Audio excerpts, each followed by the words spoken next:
Mula 1990 hanggang 2016 sa pagiging pulis ni Wilfredo Gonzales, sa haba ng panahon nito sa pagiging pulis hanggang sa pag-retire nito, ang ranggo nito ay PO1 pa rin. At bakit hindi ito napopromote? Kaya ka hindi na-promote siguro dahil katakot-takot ang kaso kinakarap mo. Your Honor, mo kaso dito. Your Honor, gusto ko sana ipakita sa inyo po ito para matulungan nyo ako. Dito, humagulgol na si Gonzales kay Senador De La Rosa para humingi ng tulong dahil exonerated di umano siya o pinawalang sala noong dinismiss siya batay sa hawak niyang dokumento. Ano? Tulungan yung pamilya ko. Bakit? Exonerated po ako nung dinismiss po ako eh. Ha? Exonerated po ako nung dinismiss po ako eh. Pero nang tinanong naman ang NAPOLCOM sa hawak niyang exoneration paper, magkaiba pala ito sa dami na niyang kaso. Pero may sabi niya, may hawak siyang papel ng exoneration eh. Tingnan niyo yan, tingnan niyo. I think po ibang case po ito. Ibang case na naman yan. So, kadami mong case talaga.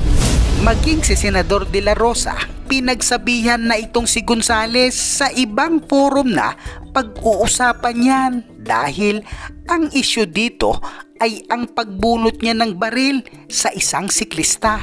Andito tayo sa issue doon sa pagbunot mo ng baril at pagkasamo. Yes, sir. Para magiging safe ng Yes, sir. mga siklista, Yes, sir. motorista sa kalsada. Ha? I'm sorry, Your Honor. You do not use this hearing to justify your dismissal. I'm sorry, Your Honor. Minsan, marami talaga tayong matutunan sa buhay base sa buhay ng iba. Madrama ito. Kaya panoorin natin ito. So tayo, diretso Opo. tayo. Opo. Ilang beses ka na-dismiss sa serbisyo? Dinismiss po ako nung meron po akong ditong desisyon nung May 30, 2006. Tatlo pong agency ng PNP ang nag-recommend sa akin ng dismissal, demotion of rank, etc., etc. However, meron po akong ebidensya na Ang tanong ko lang kung ilang beses ka na-dismiss sa serbisyo? Per your knowledge. dismiss po ako noong 2006. 2006? Using June 1 decision na hindi naman po ma-authenticate. Wala ka ng, tanong ko lang kung ilang beses ka na-dismiss? Noong 2006 po. 2006? Your Honor. Tapos reinstate ka. Opo, Your Tapos Honor. nakapag-retire ka 2016. Opo, Your Honor. Kailan ka naging pulis? July 8, 1990 po, Your Honor. 1990. Opo. Hanggang 2016. Yes, Your Nag-retire ka. Yes, Your Honor. So ang haba ng panahon na yun, hanggang nakapag-retire ka, ang ranggo mo PO1 pa rin. Bakit ka hindi na-promote? Kasi ganito po yun. Alam ko naman, kasi ito nga ho, pakikita ko sa inyo. Kaya ka hindi na-promote siguro dahil katakot-takot Hindi, ang kaso kinakarap mo. Your Honor. Dami mo kaso dito. Your Honor, gusto ko sana ipakita sa inyo po ito para matulungan nyo ako. Ano? Tulungan yung pamilya ko. Bakit? Exonerated po ako nung dinismiss po ako eh. Ha? Exonerated po ako nung dinismiss po ako eh. Hawak ko po yung authentic. Exonerated ka sa ano? Sa Yung pinang-dismiss po sa akin na kaso noong 2006. sa criminal case. Sa Exonerated ka. PNP po, sa PNP po, exonerated po ako, sir. Oh. Your Honor. Exonerated ka? Exonerated po. Paano ka na-dismiss? Authenticated copy po ito. Tuloy ko lang po, sir. Sige, Pwede, sige. if I may. Authenticate ko po ito. Authenticated po ito. Original coming from NCRPO. Nagulat po ako. Bakit ako na-dismiss? Alam mo, ikaw, sa kamaro mo na yan, hindi mo kaya ipaglaban yung sabi mo dismissal. I don't think so. Nakita ko kayong mga pleadings mo yung mga dismissal mo, yung mga appeal mo sa NAB, na-reinstate ka nga dahil ang galing ng mga pleadings mo, ang galing ng abogado mo magawa ng papilis mo. Tapos ngayon, yung sabi mo na yan, hindi mo kaya ipaglaban niya, Your Honor, hindi ko maniwala sa iyo. if I may, pwede ko po ituloy. Sige. Nagtaka po ako, nagkaroon po ng June 1 decision in a matter of 1 day. Same signatory po, same General Attorney Kasugbo. Pero hindi na po ako exonerated At yun ang ginamit nilang basehan para i-dismiss po ako from the service.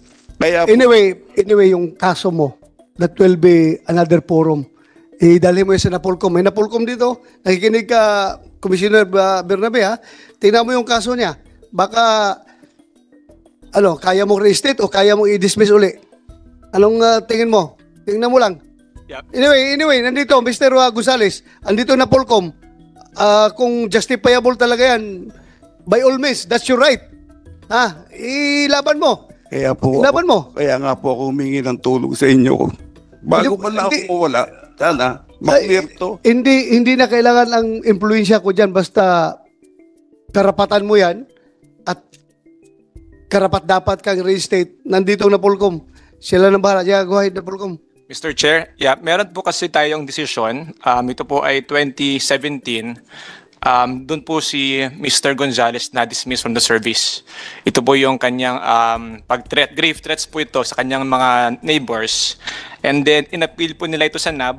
Noong pong 2021, dinenay na po yung kanilang appeal and yung MR. So alam ko po ngayon po ay nag-appeal sila ulit sa office ng secretary. So pending po doon. Pero po yung kanyang dismissal po noong 2017 ay denied po ng NAB yung appeal nila. Pero may sabi niya, may hawak siyang papel ng exoneration eh. Tingnan nyo yan, tingnan nyo. I think po ibang case po ito. Ibang case na naman yan. So, So, six po. kadami mong case talaga. Ang dami. Your Honor, marami po talagang ibinato sa aking kaso mula po na mag-whistleblower ako. Kaya ang pangunawa po ninyo ang hinahanap ko. Anyway, naunawaan kita. Humahanga ako sa'yo dahil nga sabi mo, nilaban mo yung kinalaban mo yung mga superior mo pagdating sa drug case. Pero hindi kita hinahangaan dito sa pagbunot mo ng baril at pagkasamo ng baril. Very clear tayo dyan. Hindi kita hinahangaan doon. Mr. Chair? Yes, Pwede makasingit lang. Yung pong kaso na binabanggit, he was sa Napolcom, I just want to be clarified again. He was dismissed 2017 because of grave threats. Am I correct? Tama ba? Maraming salamat po, Your Honor. Acquitted din po ako doon sa MTC 35 on that allegation po. Yung sa At grave yung threats? allegation po nung grave threats ng Pero, kapitbahay sige ko po, acquitted po ako sa MTC 35. Sige Tapos, nung 2015, before I retire, may ni-refile po pala yung kapitbahay ko sa IAS. Nag-verify po ako po doon. Nakausap ko po yung summary hearing officer. Sabi niya, na-recommend ko na yan na drop and close. Kasi kita naman na may pattern sabi niya. At the moment, maghintay ka for signature ni General Roldan sa taas daw po. Director. Mr. Chair, tanong lang natin Napolcom. Ngayon, 2000, Napolcom. Mr. Gonzales, sige lang natin si Napolcom. Ano po talaga yung kaso na why he was dismissed? Again, for the record. Yes, sir. Bale po yung case po is for grave threats po. Ito po yung Filed by the neighbors, yung ba yung Yes. mga neighbors? 2017 po ito. yun po 2000. yung date ng decision, but the incident po occurred in 2006. Yung 2006. Kay Kapitan De La Cruz, Mr. Jet, tanong ko lang, yung sa yung mula 2018, may tatlong incident na po si Mr. De La Cruz. Tama po ba sa inyong barangay? Nagsimula lang po siya nung 2021 and 22. Nung Tatlo. lang po. So, Based on the record. siguro, Mr. Gonzales, tanong ko lang, meron ba kayong anger management issue dahil ba ito sa frustration? wala po kong anger management issue, Your Honor. Pero Ano po, yung kaso nyo kasi ito, threats hawak ko po lahat yung mga gawa-gawa nilang barangay blatter. Dahil sila po barangay first kagawad, yung isang Sandali, ikat kita dyan. Gawa-gawa nila yung yung mga, Eto hindi nga, gawa-gawa nila. May complaint na naman nagpa-record na sinakal ninyo. Tapos gawa-gawa na naman ng barangay. Your Honor, yung I don't want to listen to lies, no? Alam mo, makukontempt ka dito kapag sige ka diyang insist na mga lies mo, ha? hindi po listo po ng documents po ito, Your Honor. Documents po ito. Documentary yung hawak nila So, you resolve that in other forum. Andito tayo ngayon sa issue doon sa pagbunot mo ng baril at pagkasamo Yes, sir. para magiging safe Yes, Your mga siklista, Yes, Your Honor. motorista sa kalsada, ha? I'm sorry, Your Honor. You do not use this hearing to justify your dismissal. I'm sorry, Your Honor.